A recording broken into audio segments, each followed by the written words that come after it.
Oh! Oh, Oh! Oh my god. Let's go! take it right now. Let's Take it right now. go! Take it Take right it, now. take Let's go! Take it right Holy now. Jason will shit! hate you. Holy shit! Oh! Jason will hate you so much. Oh my god. Oh my god, Holy Jason. shit. We Jason, summoned look you. at his stream. Look at his stream. What am I? This, Oh my god! I have never been this lucky.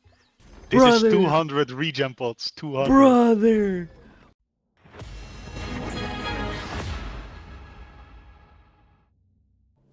What is going on, guys? Your boy Guns here, and today I'm gonna be bringing you guys a Mossrock pet guide. Okay, I'm gonna be bringing you guys a Mossrock pet guide. As you guys saw in the little intro, yeah, I got really lucky, and of course, I get lucky on a pet of a troop type that I don't even main. It was just kind of one of those things where I'm like, okay, let me just roll it, get a little bit better attributes, and then bam, I'm like, dude, it hurts my soul, man. It hurts my soul, and the reason why it hurts my soul is because I've spent like 15,000-20,000 regions on my sapphires and gotten absolutely nothing. And then on my Mossrock, I mean, you guys saw, what was that like? I think I spent like 500 before that little clip, and then like another 200 during that time, so a total of 700 rolls to get the pet that I got. I mean, sometimes you get lucky, sometimes you get cooked, chat. It really is what it is. So anyways, moving on here. So here is the Mossrock that I have. I'll pop up on the screen the recommendations that I think are best. So here we go. Let's get straight into it, guys, and we'll talk about some alternative pairings that we can do, or builds that we can do. Okay, so going here with build number 1. Let's go ahead and turn the camera off. So this build here, we are using COD Junkies. I'll put a link to that website in the descriptions box, so you guys can take a look at it and mess about with the stats. So the build that I'm going with here is I wanted to see something that's like a realistic build for me, right? You know, 2-star Angry Roar, 2-star Blood Roar, 2-star Fatal Bite, Advanced Counter Strike, which is the EOS, 2-star Counter Strike, Advanced Coil, Intense Coil, and then a 3-star Coil, right? So I kind of wanted to gauge something that would be a little realistic for me. Granted, a 3-star Counter Strike is definitely realistic for me in my current budget that I have for the game right now.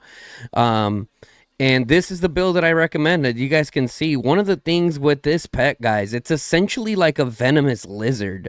It does reflected damage. So it doesn't need, like, that is one of the biggest things about this pet, is that it doesn't need to be in your face. For example, the Moon Bear and the Bruin Bear, those pets oftentimes don't get a chance to shine, because they get melted like 40-50% health before they're even in front of the lines. And even when they're in front of the lines, like, they just end up getting cooked depending on how many enemies are in front of you. So that's what makes this Mossrock pet so disgusting. A lot of people have been saying, oh, well, the Moon Bear still might be better. I'll be honest, guys, the reports, I mean, we still need to see a lot more reports to say 100%, but as of right now, my current thought process on what is going to be meta, it's definitely the Moss, guys. I do think the Moss is definitely going to be the meta. I've seen a 2-star pet in terms of the talent already outdoing a Moon Bear. So there's a lot of factors that go into it, guys. As you guys know, the field is very dynamic, right? I mean, was the Bastion being properly filled? Was the rally being properly filled? So there's a lot of things that go into it, okay? But nonetheless, so far it does look like it's going to be meta. I think at this point it's pretty safe to start investing pretty heavily into the Moss.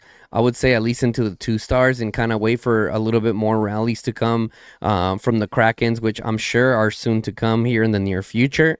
But anyways, we went with the Intense Coil, Counter Strike, Advanced Counter Strike, Angry Roar, Blood Roar, and Fatal Bite. Now, some of you guys may be wondering, why Blood Roar if the luck is so low, right? Here are the pet attributes of my pet.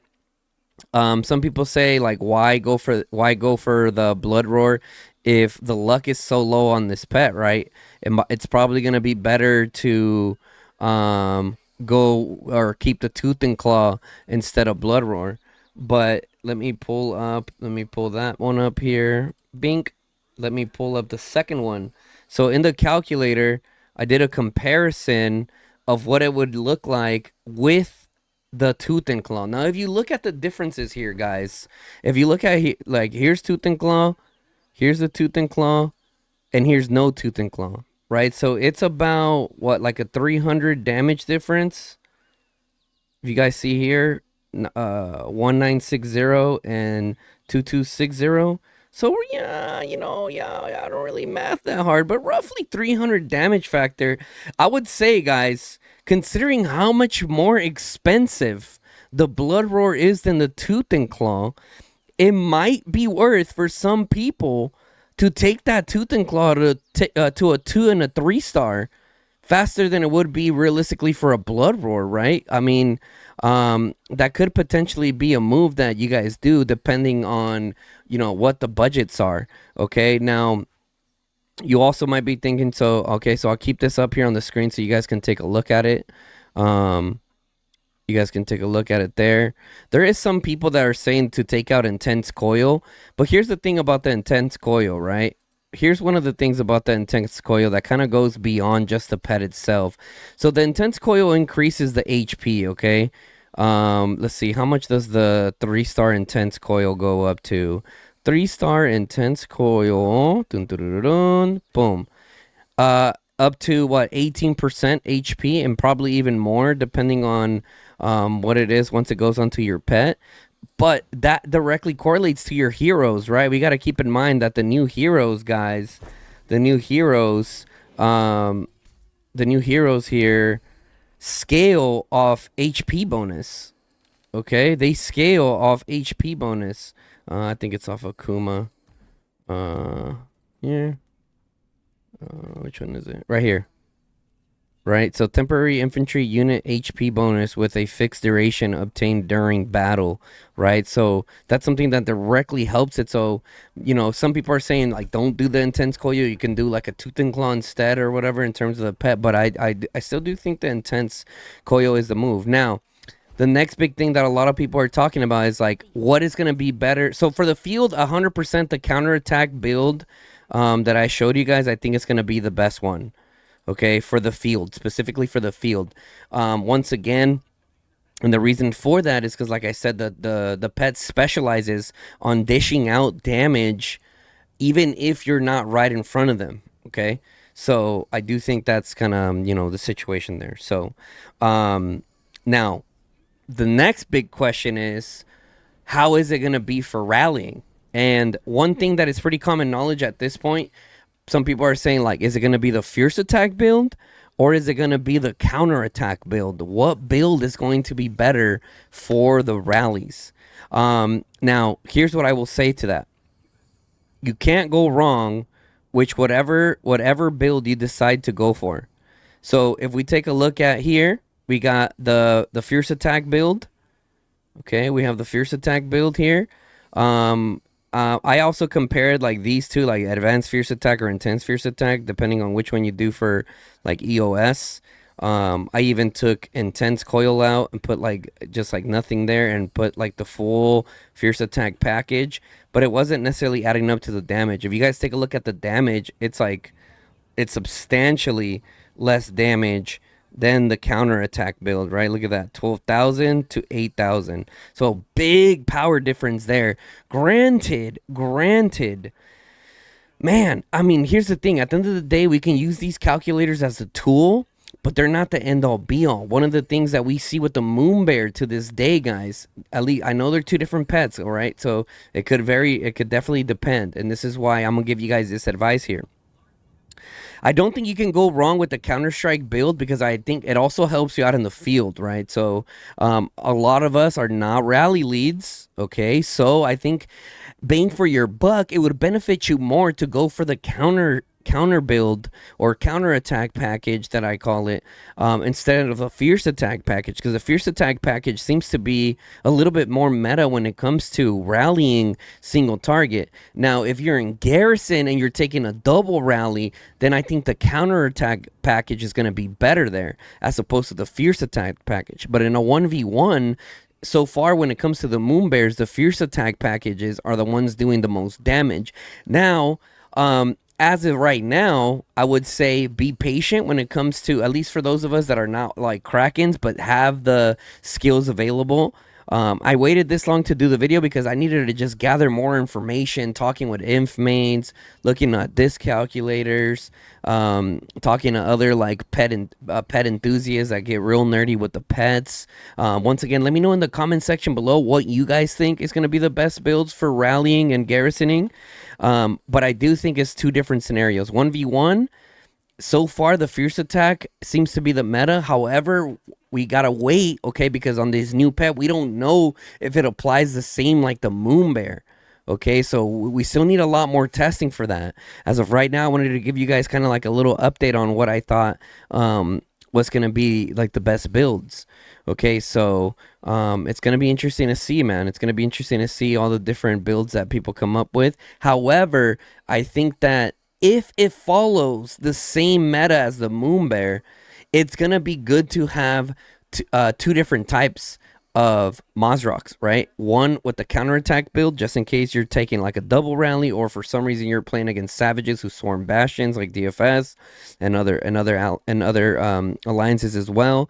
Or, you know, if it's more of a single target, then it would be more of the fierce attack package build that will essentially do more damage. However, this is a completely different pet, so only time will tell which one is meta. But yeah, guys, it's gonna be absolutely insane. So as far as the pets, guys, right? Some of you guys are probably wondering, like, okay, Guns, what is like more of like a budget build that you would recommend? So the quote unquote budget build that I would recommend, guys, instead of let's just say Blood Roar, you can replace that with Intense Counter-Strike. I do think Intense Counter-Strike is one of those skills which I'm gonna add to my build next week. You guys are probably seeing this hit back here, excuse me, and wondering like, what is that doing there, right? Right now it's just kind of like a placeholder for me.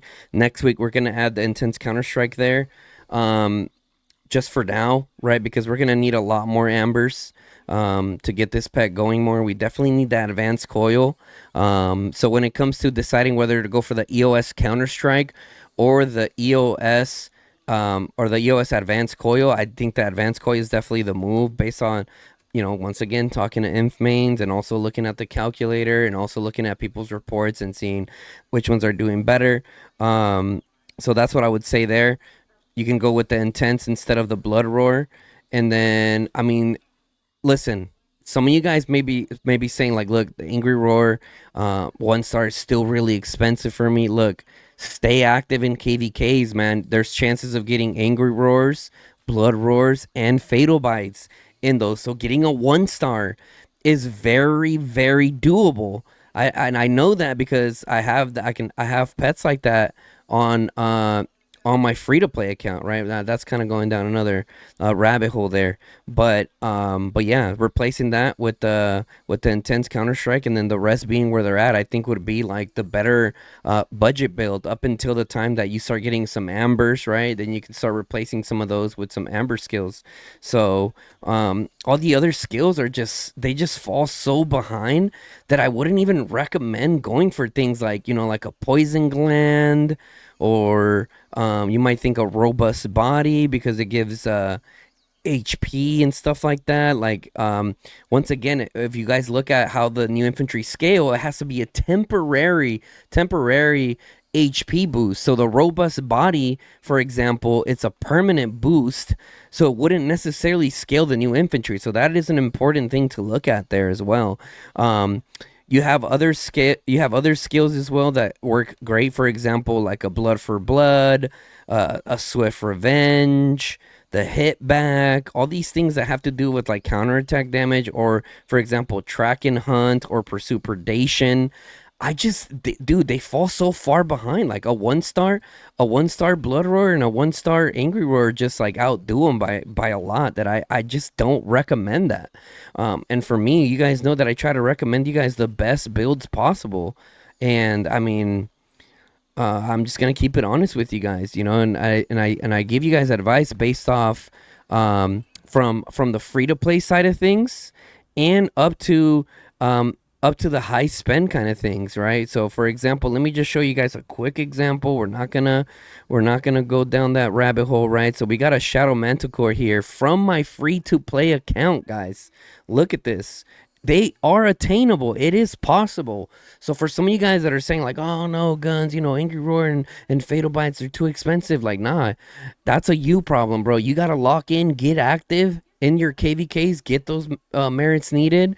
Trust me, on my free to play account that I'm super casual in, I was able to build a pet like this through staying consistent and not even fighting that much, to be honest. I'm just super casual over there. So if I can do it on a casual free to play account, you guys can do it on your main accounts, man. There's literally no excuses. So, but yeah, guys, I mean, that's really going to be it for my guide video on the Mossrock Oryx, or I think that's how you say it. I do think it's going to be meta. I showed you guys the builds that I recommend for both the counter attack package and the fierce attack package. So, you know, take with it what you will. I always say that when it comes to advice, hear different content creators, hear different subject matter experts when it comes to tank mains and you know, pet gurus, and hear everything out, put it all together, and then make your decision. That's always what I say. I never tell you guys take it for gospel. This is what it is. Like, I just keep it honest with how it is, guys. So and I mean, you guys know that I put a lot of time into these videos and a lot of research. I mean, I've been yeeting my new infantry, and they've been so good, man. They've been so good. It is unreal how good they are. But anyways, guys, that's gonna be it for the video. I hope you guys enjoyed it, man. If you guys have any other recommended builds, feel free to drop it down in the comment section. Say, hey, how about, you know, you switch this for that or this for that, and yeah, that would definitely do it, right? So anyways, with that being said, guys, I hope you guys enjoyed this video. Make sure you guys drop a like on this video. It definitely helps us out a ton. And good luck to you guys with your rolls, man. I saw Chisco's video with the 5K rolls, and you know, he had a tough time, and that's one of the things with these pets, man. I do think it's something that needs to be changed in the game. I do think that the pets RNG is the worst thing with the game right now. I know that developers are actively working on ways to help us, i.e. more regen pods and stuff like that, but I do think there needs to be implemented a pity system within the game, because there shouldn't be any reason why someone spends 5,000 regen pots and not get a okay 8-slot pet. It's just unacceptable in my opinion, guys. If you're with me on that one, let me know. I am working on trying to make a suggestion for that under the suggestions post, and, you know, talk to a lot of other people, try to juice it up. But I gotta think of what way. So maybe you guys can help me in the comment section. What ideas do you guys have for a quote-unquote pity system? Let's just say, you know, for example, every 1, 2, or 3K, you hit different levels of pity, meaning you hit 2K, your next legendary is going to be a minimum of a 7 slot. You hit 3K, you hit 4K region pots, it's going to be a 7 slot with a minimum of 2S attributes, or something along those lines, and so on, until eventually you can get to a pretty nasty 8 slot, right? A pretty nasty 8 slot just based off a region pods. You know, everything has to be balanced in its own way. But yeah, anyways, guys, if you guys don't want to miss out on more guides, because down the road, as we get more tests, we will be able to tell you guys definitively what is the best rally, what is the best garrison. Okay, make sure you guys sub to the channel, turn on the bell notification so you guys don't miss out on any updates on what the new metas are coming to Call of Dragons. All right, guys, that's gonna be it for me. It's your boy Guns, and I'm out. Peace, y'all.